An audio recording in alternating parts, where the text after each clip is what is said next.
14 বছরের ক্যারিয়ারে একজন বিদেশি কোচ না পাওয়ার আক্ষেপ নিয়েই খেলা চালিয়ে যাচ্ছেন দেশ সেরা ভারোত্তোলক মাবিয়া আক্তার সীমান্ত। মেধা ও সম্ভাবনা থাকা সত্ত্বেও সঠিক পরিকল্পনার অভাবেই আন্তর্জাতিক অঙ্গনে পিছিয়ে থাকছে বাংলাদেশ। যোগ্যতা সুবিচার করা হচ্ছে না কখনোই।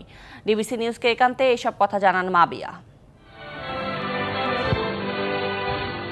এই ছবিটা কাঁদিয়েছিল পুরো বাংলাদেশকে। সে অশ্রু ছিল আনন্দের। 2016 এসএ গেমসে ভারোত্তোলনে এটাই ছিল বাংলাদেশের হয়ে প্রথম স্বর্ণজয়। কমনওয়েলথ বা দক্ষিণ এশিয়ার শ্রেষ্ঠত্বের লড়াই সবখানেই দাপুটে মাবিয়া।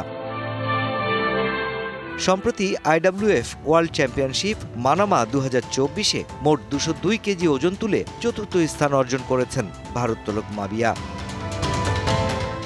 প্রায়ই বড় আসরগুলোতে পদকের কাছাকাছি থেকেই ফেরেন এই ভারোত্তোলক। তবুও মনের কোণে চাপা কষ্ট নিয়েই চালিয়ে যান চর্চা, করেন কম্পিটিশনও। 14 বছরে ফরেন কোনো কোচ পাইনি, দেশের বাইরে কোথাও ট্রেনিং করতে যাওয়ার সুযোগ হয়নি। এমনিতে এশিয়ান গেমস 2014 সালে যাওয়ার আগে আপনার 14 দিনের একটা ট্রেনিং পেয়েছিলাম।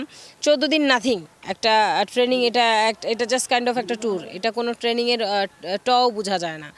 মাবিয়ার অভিযোগ, বাংলাদেশের ক্রীড়াঙ্গনে পরিকল্পনার অভাব ও যোগ্যদের মূল্যায়নে অবহেলা বরাবরই, যার খেসারত দিতে হয় অ্যাথলিটদের। মেধাবীরা সবসময় থেকে যান উপেক্ষিত। কারণ আমার মনে হয় যে আমি ওইটুক এফোর্ট দেওয়ার মতো খেলোয়াড় যে কোনো গেমে একটা মেডেল আনার মতো। এখন আমাকে যদি কেউ নার্সিং না করে, আমি আর কতদিন নিজেকে তৈরি করব। মাবিয়ার ভাষ্যমতে এখনই সময় সঠিক পরিকল্পনা আর তার বাস্তবায়নের, যেখানে নীতি নির্ধারকদেরই রাখতে হবে বড় ভূমিকা। প্রকৃত মেধাবীদের দিতে হবে সুযোগ, তবেই আসবে মুঠো ভরা সাফল্য।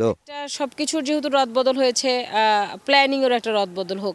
Mushfiqur Rahman, DBC news, Dhaka.